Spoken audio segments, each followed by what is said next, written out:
ఏదైనా ఒక స్టాక్‌లో మనం ట్రేడ్ చేసే ముందు దాని యొక్క స్ట్రక్చర్ తెలుసుకోవడం అనేది చాలా చాలా ఇంపార్టెంట్. సో, స్ట్రక్చర్ అంటే దాంట్లో బుల్లిష్ మొమెంటమ్ ఉందా? బేరిష్ మొమెంటమ్ ఉందా? అనేది తెలుసుకోవాలి. ఆర్ సైడ్ వేస్‌లో ఉందా? అంటే అప్ ట్రెండ్‌లో ఉందా? డౌన్ ట్రెండ్‌లో ఉందా? ఆర్ సైడ్ వేస్‌లో ఉందా?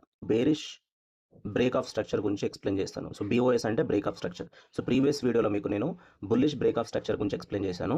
ఏదైనా ఒక స్టాక్ వచ్చేసి మనకు లోవర్ హై, లోవర్ లో, లోవర్ హై, లోవర్ లో, లోవర్ హై, లోవర్ లో ఇలా ఫార్మ్ చేస్తుంది. సో, ఇది లోవర్ హై, లోవర్ లో, లోవర్ హై, లోవర్ లో, లోవర్ హై, లోవర్ లో. దీని అర్థం ఏంటంటే ప్రీవియస్‌గా ఒక స్టాక్ వచ్చేసి దాని యొక్క ప్రైస్ 100లో ఉంది. 80కి వచ్చింది. 80 నుంచి మళ్ళీ ఇప్పుడు 90కి వెళ్ళింది మళ్ళీ.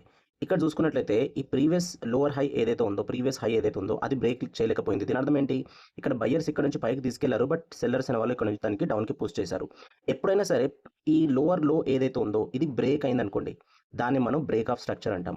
సో, ఇది డౌన్ సైడ్‌కి వెళ్తుంది కాబట్టి దీన్ని మనము బేరిష్ బ్రేక్ ఆఫ్ స్ట్రక్చర్ అంటాము. మనం ఎంట్రీ ఎక్కడ తీసుకోవాలనే క్వెషన్ వచ్చినప్పుడు ప్రీవియస్ లోవర్‌లో బ్రేక్ అయిన తర్వాత ఒకవేళ మీరు ఇంట్రా డేలో గనుక షార్ట్ సెల్లింగ్ చేయాలనుకుంటే ఈ బ్రేక్ ఆఫ్ స్ట్రక్చర్ ఈ లెవెల్ ఏదైతే ఉందో బ్రేక్ అయిన తర్వాత ఎప్పుడైనా సరే వాల్యూమ్ అనేది పెరుగుతూ ఉండాలి. సో, ఈ స్ట్రక్చర్ అనేది బ్రేక్ అయింది అండ్ వాల్యూమ్ కూడా పెరిగింది. సో, ఇది క్లియర్‌గా మనకి ఏం కన్ఫర్మ్ చేస్తుంది? సెల్లర్స్ అనేవాళ్ళు ఇక్కడ అగ్రెసివ్‌గా ఉన్నారని అర్థం. ఒకవేళ మీకు నచ్చితే లైక్, సబ్స్క్రైబ్, షేర్ చేయండి. So, thank you so much for watching.